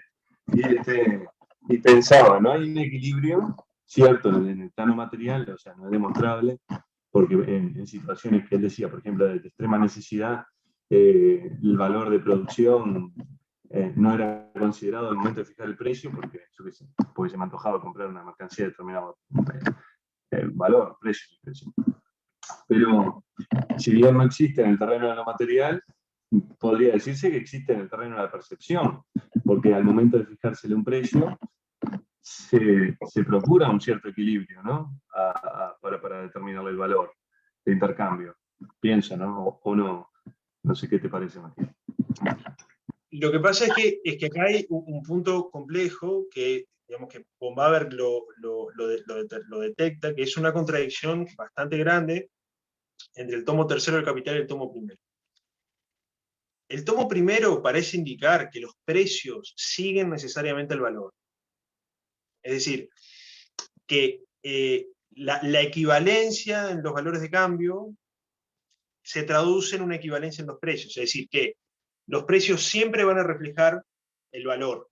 Y por lo tanto, mercancías que se intercambian o que expresan la misma cantidad de unidades monetarias, es decir, a lo que voy a esto, supongamos que dos mercancías valen 20 pesos, para Marx, si ambas valen 20 pesos, ambas expresan la misma cantidad de valor, y por lo tanto ambas, digamos, supusieron o exigieron la misma cantidad de trabajo socialmente necesario para su producción. Eso es lo que te dice el Marx del tomo primero del Capital. Claro. El Marx del tomo tercero del Capital aminora esta tesis y dice, bueno, en definitiva el valor guía en términos generales la tendencia de los precios, pero no es una determinación absoluta. Entonces, esta contradicción es, digamos, un disparador para toda una serie de críticas sobre, bueno, al final, ¿qué es lo que quiere decir Marx? O el valor determina necesariamente el precio o no, o el precio tiene una autonomía relativa, aunque sea, pero que en el momento de intercambiar, digamos, las mercancías por precio, si dos mercancías valen lo mismo en términos monetarios, no significa que necesariamente tengan el mismo valor. O sí, bueno, eso no queda claro porque está esta contradicción en Marx. Porque en definitiva también, hablar esto nos llevaría a toda la teoría marxista del dinero, todo un tema también, que Marx estaba pensando básicamente en el dinero físico, pero el dinero fiduciario es un tema también que Marx no lo trata demasiado bien. Para Marx el dinero simplemente expresa valor, pero no tiene valor en sí mismo, salvo en el caso del oro, porque el oro también es mercancía, pero el dinero fiduciario no tendría valor para Marx, o las letras de cambio no tendrían valor, porque no serían mercancía en un sentido estricto. Pero sin embargo sabemos que valor tiene, porque la gente utiliza, ¿no?, el dinero como medio de intercambio. Pero para Marx, el dinero como tal no tiene un valor objetivo, salvo en el caso de los metales preciosos, o los metales que son utilizados como dinero. Pero claro, tú dices, bueno, en el mercado puede haber algún tipo o sea, se puede dar esa ilusión, pero en definitiva la clave está en si esa ilusión que podemos ver en el mercado equivale o no con una equivalencia en el valor. Y en Marx eso no es claro, la verdad que no es claro. Es decir, que dos mercancías valgan lo mismo, en términos monetarios, bueno, ¿significa que expresan la misma cantidad de trabajo socialmente necesario o no? Bueno, eso no queda claro en Marx. Por esta contradicción que te comentaba entre el tomo primero y el tomo tercero. Para algunos marxistas dicen que esa contradicción no es, digamos, que plenamente salvable, que no es para nada importante, porque Marx en el tomo primero estaba haciendo un análisis más abstracto y en el tomo tercero estaba haciendo un análisis más histórico. Bueno, pero es discutible igual. Lo cierto es que Marx presupone la equivalencia en el intercambio, y es una presuposición meramente abstracta, porque tampoco es que Marx haga un estudio de los precios o los términos de intercambio de mercancías en los últimos 30 o 40 años, ¿no? No. Él da ejemplos abstractos y dice, bueno, si 5 botas se intercambian por tantos onzas de trigo, bueno, podemos decir que son equivalentes, tienen el mismo valor de cambio, expresan el mismo valor. Pero es una suposición. Marx no da datos no da datos concretos estadísticos que permitan decir, bueno, en la práctica esto se da así. Pero, claro, entonces, Matías, ¿pero no es esencialmente subjetiva entonces esa tesis marxista? Porque si él parte de la base de que existe ese equilibrio, y ese equilibrio está a su vez determinado por quizá cuestiones relativas a las intenciones de los hombres, bueno, yo qué sé, o el valor que se le asigna a las mercancías en determinadas circunstancias, partiendo de la base de ciertas intenciones de compra, por ejemplo. Entonces, ¿no sería en el fondo eso, subjetivismo, la teoría de Marx, partiendo de la base de que fuerza ese equilibrio? Yo la veo difícil, porque en definitiva, digamos, los elementos determinantes del valor siempre son objetivos. Es decir, un empleador concreto, un capitalista concreto, no puede alterar la cantidad de trabajo socialmente necesario, por lo tanto no puede manipular el valor. Entonces, tampoco es que el valor se genere en el intercambio mismo, es decir, las mercancías cuando se van a intercambiar ya tienen valor incorporado. Entonces, en principio, las mercancías se van a intercambiar por sus equivalentes. El tema es que, claro, los equivalentes, pues, digamos, en una sociedad sin dinero, básicamente Marx estaba pensando en una sociedad, pues, supongamos, que no tiene dinero y en donde las relaciones de intercambio se tienen que hacer a través del trueque. Bueno, ¿cómo determinar cuál es el equivalente de esta mercancía? Entonces, si hay dinero, es mucho más sencillo, porque sé que esta mercancía vale o tiene un precio que expresa un determinado valor, y por lo tanto la voy a intercambiar por mercancías que tengan un precio similar. El tema es que para Marx las necesidades, las satisfacciones o la utilidad de una mercancía no determina el valor. Y eso lo deja muy claro, eso lo descarta, es una cuestión de valor de uso que no tiene nada que ver, porque el valor de uso no expresa el valor. El valor de uso es el soporte del valor, porque en definitiva el valor tiene que estar soportado en una entidad material o en una estructura física. El valor de uso soporta el valor, pero no es el valor.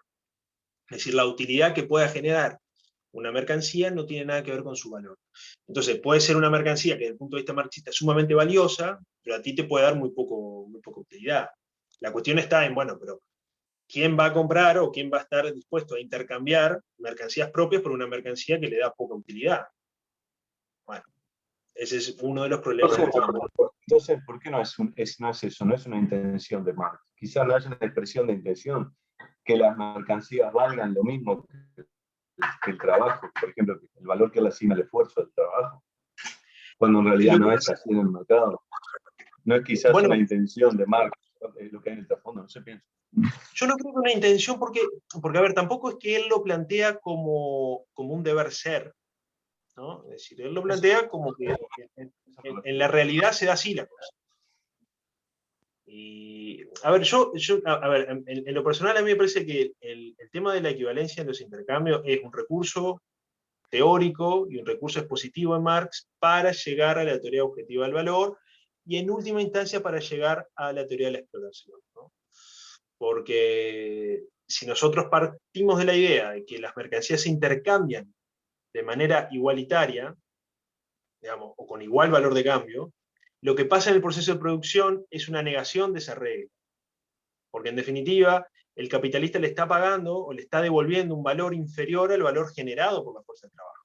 Es decir, el valor que le genera la fuerza de trabajo es superior al valor que le devuelve el capitalista a través del salario. Entonces, en el mercado las relaciones de equivalencia se darían, pero en las relaciones de producción no. Entonces, en definitiva, lo que termina diciendo Marx es que en la relación de producción y la absorción de plusvalor vendría a suponer un intercambio desigual entre mercancías. Básicamente eso. Entre, por un lado, la fuerza de trabajo, ¿sí?, que tiene un valor de uso, que es la capacidad de producir otras mercancías, y por otro lado el salario. Entonces, obviamente que yo entiendo que Marx toma esta postura, porque por un lado es muy difícil llegar a la teoría objetiva del valor si no es a través de una equivalencia en el intercambio. Porque si tú no tienes algo que una las mercancías, ¿dónde está el equivalente? ¿No? Porque si tú ves que, supongamos, desde el punto de vista físico, las cantidades varían. Son 5 unidades de tanto y 4 unidades de esto otro. Bueno, y son cosas totalmente diferentes desde el punto de vista físico. Bueno, ¿qué es lo que permite el intercambio? Bueno, lo que dice Marx es que tiene que haber algo en común entre esas mercancías. Desde el punto de vista físico, desde el punto de vista de los cuerpos externos del valor de uso, parece ser que no hay nada, porque la utilidad puede variar, a algunas personas les puede parecer muy útil esto. Hay algo que trasciende, y eso que trasciende es el valor. Entonces, la equivalencia en el intercambio es un presupuesto para la teoría del valor, en los términos de Marx. Porque si no, no llegas a la teoría del valor. Es muy difícil, por lo menos él lo expone así. Y después de la teoría del valor, salta obviamente a la teoría del plusvalor y luego la teoría de la explotación. Pero es como el punto de partida, porque si no, no cuaja eso. Porque es lo que te termina diciendo los subjetivistas. No, en realidad no hay ningún tipo de elemento objetivo o de elemento que una las mercancías o los bienes. Lo único que une es la necesidad o la utilidad que le pueda dar una persona comprar o no comprar una determinada mercancía. Y por lo tanto, las mercancías salen al mercado sin valor, para la teoría subjetiva del valor. Para Marx salen al mercado ya con valor, porque ya tienen trabajo ahí incorporado. Después, obviamente, podemos discutir, y era un poco lo que te comentaba, si el valor determina el precio o no, o, en sentido inverso, si uno puede utilizar los precios para conocer el valor. Porque ahí está el tema, ¿cómo uno conoce el valor de las mercancías? Si hay dinero. Pero Mati, si él dice, salen al mercado con valor, ya ese supuesto, ¿no?, parte de la base de que él quiere que salgan al mercado con cierto valor. Bueno, puede ser que haya esa intención. Pero claro, pero en la medida que en Marx no hay ningún tipo de entidad o institución que decrete el valor de las mercancías, en Marx lo que entiende es que ese proceso se da espontáneamente, o mejor aún, es consecuencia de las leyes del valor, que son leyes suprahistóricas. Es decir, el capitalismo no crea las leyes del valor. Las leyes del valor, digamos, preexisten al capitalismo. Entonces el capitalismo lo que hace simplemente es, digamos, montar un modo de producción, digamos, determinado, respetando esas leyes del valor. Es decir, para Marx las leyes del valor son ahistóricas. ¿No? No están condicionadas desde el punto de vista histórico, salvo en el único aspecto que están condicionados es en la cantidad de trabajo socialmente necesario, porque eso sí varía. Y eso sí él lo deja explícitamente. Obviamente que geográficamente y históricamente pueden haber variables que inciden en la cantidad de trabajo socialmente necesario. Puede ser que en África haya un trabajo, para producir una determinada mercancía se necesite más trabajo que en Francia, por ejemplo. Pero eso, no anula la ley del valor como tal, porque dadas condiciones sociales e históricas X, siempre el trabajo socialmente necesario es lo que determina el valor. Entonces, Marx lo plantea de esa manera, no lo plantea como un deseo. Por eso te digo que yo lo decodifico como una jugada intencional de Marx para poder llegar al valor como expresión, de la cantidad de trabajo socialmente necesario, y por lo tanto seguir con su crítica al capital. Porque en definitiva no hay que olvidar que el capital es una crítica al capitalismo, ¿no? Por algo el subtítulo del capital es crítica de la economía política, o crítica de la economía política. El objetivo del capital es hacer una crítica al capitalismo, el capital como obra, ¿no? Y no es casualidad que Marx empiece por la mercancía. Y empieza por la mercancía porque en definitiva, esa pieza, abstracta y teórica es fundamental, porque a partir del concepto de mercancía, a partir del concepto de valor de uso y de cambio, es que llega el concepto de equivalencia en el intercambio. El concepto de equivalencia en el intercambio puede analizar los procesos de producción y cuestionar esa falta de equivalencia en el intercambio entre el trabajador y el capitalista. Porque no hay equivalencia, es decir, la equivalencia que se da entre las mercancías no se da entre el capitalista y el obrero. Y ahí seguir con su análisis, ¿verdad? Sí. Yo lo veo así, por lo menos. Para encontrarle, porque no me parezca que sea arbitrario, en el sentido de que, bueno, Marx le daba lo mismo poner la equivalencia o no. A lo que voy es que es una jugada que tiene sentido dentro de su marco teórico. Es decir, obviamente que Marx estaba intentando hacer una crítica con eso. No lo expresa como una crítica en el sentido de qué horrible esto, qué indignante, sino que lo expresa como, bueno, estoy describiendo los mecanismos del capitalismo. Claro.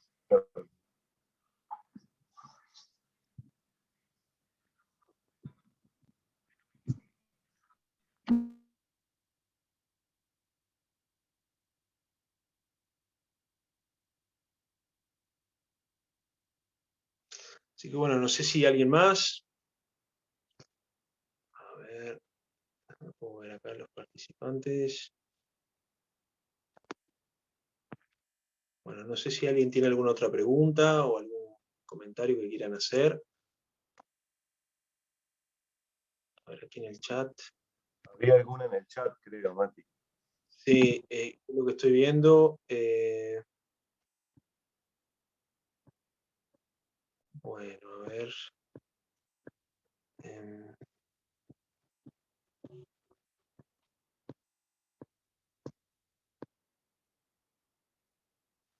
Aquí Francis comenta, dice que si puedes contarnos más sobre el fin de los tiempos para Marx, el fin de la historia.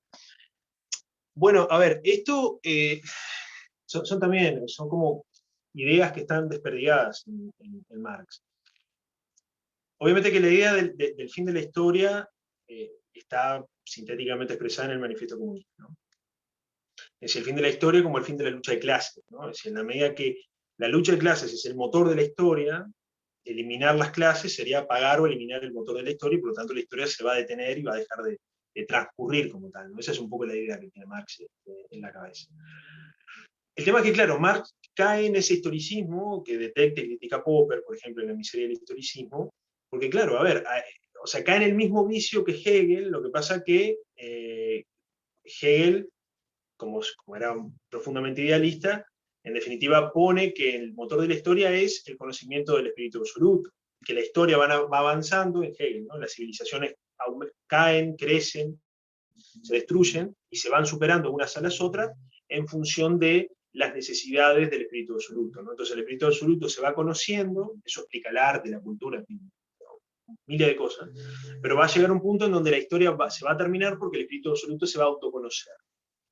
En Marx, la historia en definitiva funciona a través de relaciones materiales, relaciones de producción. Entonces, las relaciones de producción determinan todo un engranaje y toda una superestructura que se va a ir superando a medida que las relaciones de producción se vayan superando. Entonces, la historia se mueve a través del reemplazo y superación de distintos modos y relaciones de producción.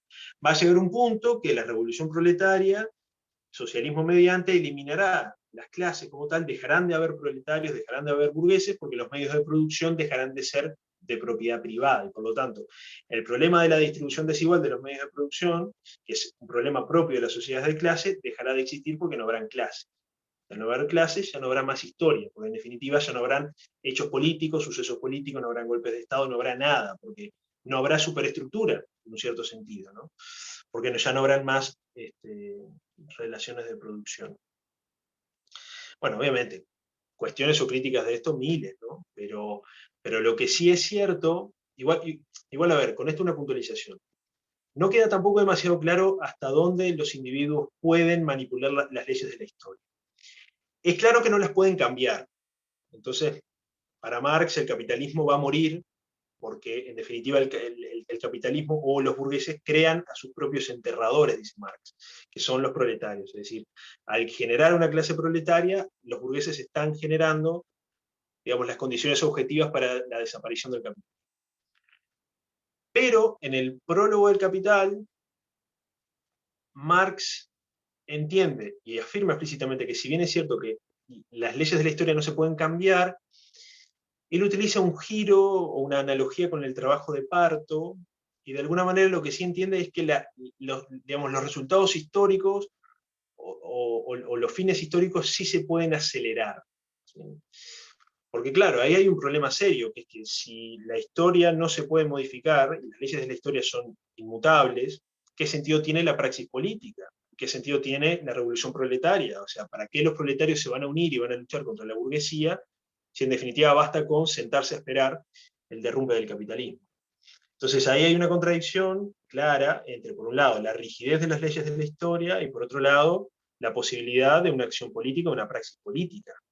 Es decir, ¿se puede cambiar el mundo o no? Como dice Marx en la tesis 11 sobre Feuerbach, digamos. O sea, los filósofos hasta ese momento se habían encargado de describir el mundo o comprender el mundo, pero de lo que se trata es de cambiarlo, dice Marx. Bueno, ¿realmente se puede cambiar el mundo o no? Bueno, Marx entiende que desde el socialismo científico lo que simplemente hay que hacer es comprender las leyes de la historia y actuar en consecuencia. Bueno, pero eso genera, o parece ser que deja poco margen para la praxis política, ¿no? Pero bueno, esa es una tensión muy importante dentro del marxismo, que Lenin intenta superarla, digamos, con su teoría del partido político, ¿no? Que el Marx obviamente no está. Es decir, Marx no tiene una teoría del partido político, además, a duras penas podemos encontrar una teoría de la política en Marx. Pero Lenin intenta superar ese problema a través de la teoría del partido político, la teoría de la élite revolucionaria y demás, ¿no? Pero sigue siendo un problema. Es decir, si la historia tiene un fin y si en definitiva el capitalismo va a explotar en algún momento, ¿qué sentido tiene la revolución proletaria? ¿Qué sentido tiene el derramamiento de sangre o la violencia política si en definitiva es esperar la inminencia? Pero bueno, es un tema, eso da para creo que un curso aparte, me parece. No sé si alguien más. Creo que en el chat no había nada más, me parece. Claro, es el dilema de toda la vida del determinismo, además, ¿no? Digamos, Además, ni siquiera reciente. Exactamente. Es el problema del determinismo porque, bueno, si las condiciones son objetivas y externas a los actores políticos, bueno, ¿qué posibilidad hay, no? Porque Marx era, claro, obviamente, un determinista que entendía que las leyes de la historia ya estaban dadas, ¿no? Y que así como el feudalismo cayó, el capitalismo va a caer también, así como el esclavismo cayó y fue superado por el feudalismo, el capitalismo va a ser superado por algo más. El problema es que Marx no explica por qué necesariamente va a estar superado por el comunismo. Eso es una incógnita. Yo no he encontrado una respuesta, es decir, ¿por qué el capitalismo tiene que ser la última sociedad de clases en la historia? ¿Por qué no puede haber una sociedad de clase posterior al capitalismo? Mati, porque es una intención, Mati. Porque es una intención. En el fondo es una intención. Claro, exacto, pero lo que pasa es que Marx y Engels construyen su teoría desde un punto de vista estrictamente científico, es decir, de una especie de neutralidad valorativa. Ellos plantean su teoría como simplemente una descripción y un análisis subjetivo de lo que sucede y lo que sucedió y de las leyes de la historia. Entonces, claro, ellos no se ven a sí mismos como panfletarios, digamos. o como tipos que lo que quieren es arengar a la revolución proletaria. Como sí podían hacer los anarquistas, como por ejemplo Bakunin, o eventualmente Proudhon, que no tenían una teoría de la historia como tal. Pero Hegel sí tenía una teoría de la historia, y lo que él decía era simplemente, bueno, yo me limito, por eso mi propuesta es científica, ¿no? Por eso esa distinción que hace tanto Marx y Engels, que hacen en el Manifiesto Comunista, entre el socialismo utópico, como bueno, una declaración de buenas intenciones, pero que no está basado en consideraciones científicas. Marx y Engels siempre vendieron su marco teórico como, bueno, científico, ¿no? Es decir, acá hay una neutralidad valorativa. Nosotros no queremos esto, decimos que va a ser esto. Lo que pasa es que después entra en contradicción con toda la actividad política de Marx, ¿no? La formación de la Internacional Comunista y demás, ¿no? Y toda su actividad política, porque él lo que quería era forzar ese cambio. Entonces, digamos, ese rol del científico o el intelectual abstracto y el político en Marx siempre estuvo como tensionado, ¿no? Pero bueno, obviamente que uno puede decir, sí, obviamente que tenía intenciones, pero a lo que voy es que desde el punto de vista, si uno se mete solamente en el marco teórico o en las consideraciones abstractas, Marx lo plantea, o plantea su teoría como, bueno, este es el devenir objetivo y necesario del.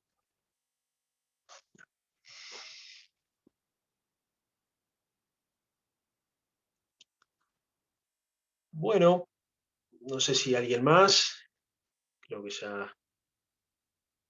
no sé si alguien más tiene alguna otra duda o algo para comentar, o si no vamos terminando por acá.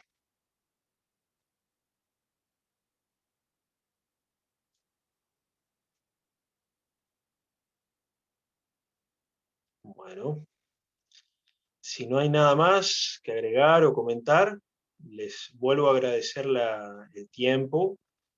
Y bueno, los espero la semana que viene a esta misma hora y por este mismo canal. Así que bueno, para seguir charlando sobre marxismo y estas cosas. Así que bueno, les mando un saludo grande y muchísimas gracias. Espero volver a verlos la semana que viene. Un saludo.